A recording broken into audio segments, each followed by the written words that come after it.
Hello again. This is Suna Senman reading A Course of Love. This is the 17th reading, and this is a book that is brought through Marie Perron by the author of the same book called A Course in Miracles that was brought through Helen Schumann.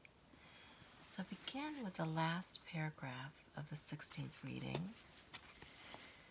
There are no plunders to be treasured, no victors of this war.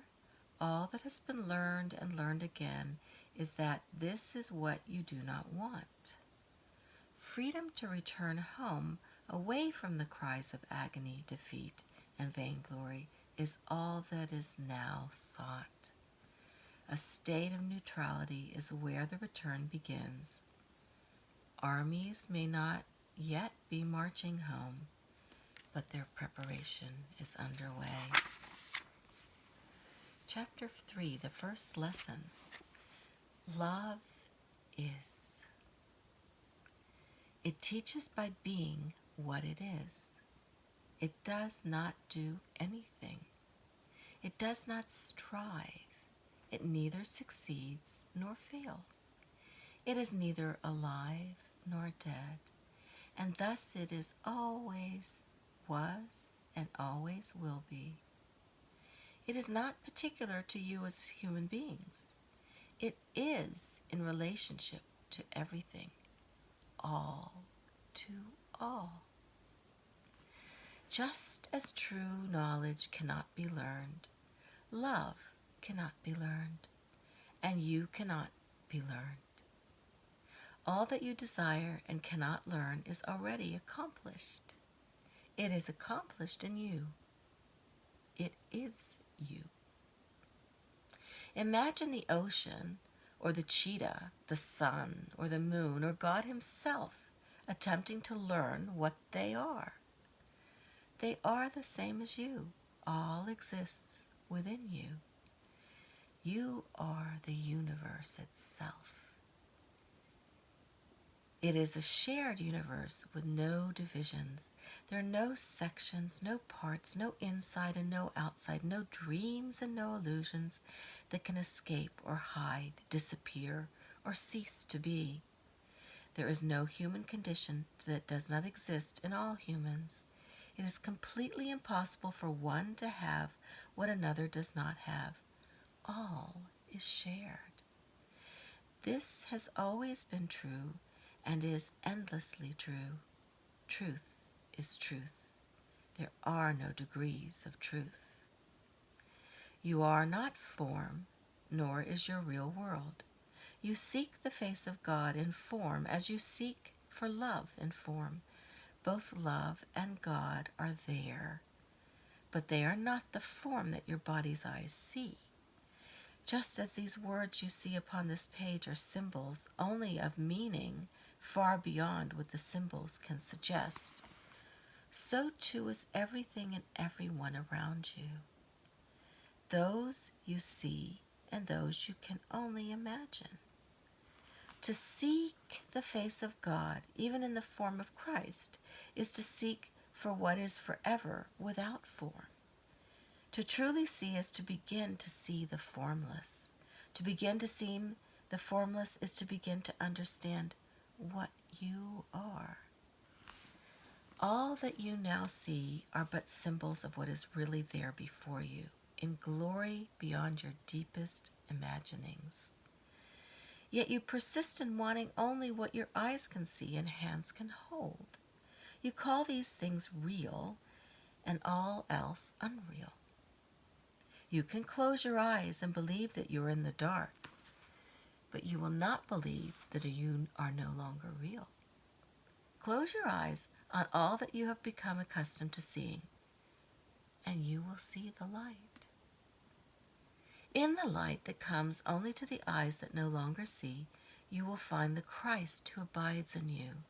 In Jesus Christ, the Son of God, became the Son of Man. He walked the world with a face much like your own, a body with 2 legs and 2 arms, 10 fingers and 10 toes. And yet you know this was not Jesus, nor is this a picture of Jesus. Jesus gave a face to love, as you do here as well. But love did not attach itself to form and say, "This is what I am." How can anything have a form except in symbols? A family crest, a mother's ring, a wedding band are all the same. They but represent what they symbolize in form. There is no form that is not thus. A form is but a representation. You see 1,000 forms a day with different names and different functions, and you think not that they are all the same. You place value on each one based on usefulness or pleasant appearance or popularity or on reputation. Each one you place in relationship to yourself, and so you do not even see the form as it is, but only as what it will do for you. You imprison form within your meaning, and still your meaning is truer than its form. You give all meaning to everything, and thus you populate your world with angels and with demons, their statues determined by who would help you and who would thwart you. Thus do you determine your friends and your enemies, and thus you have friends who have become enemies and enemies who become friends. While a pencil may essentially remain a pencil in your judgment, at least as long as it has all the qualities that you've determined that a pencil should have, people can exhibit the qualities you have predetermined that they should possess at all times and in all places. And so one disappoints and another enthralls. One champions your cause and another denigrates you. In all scenarios, you remain the maker of your world, giving it cause and effect. If this can be so, how can the world be anything but symbolic, with each symbol meanings chosen by you and for you? Nothing is what it is, but only what it is to you. Into this rank confusion is brought a simple statement: love is. Never changing, symbolizing only itself, how can it fail to be everything or to contain all meaning? No form can encompass it, for it encompasses all form.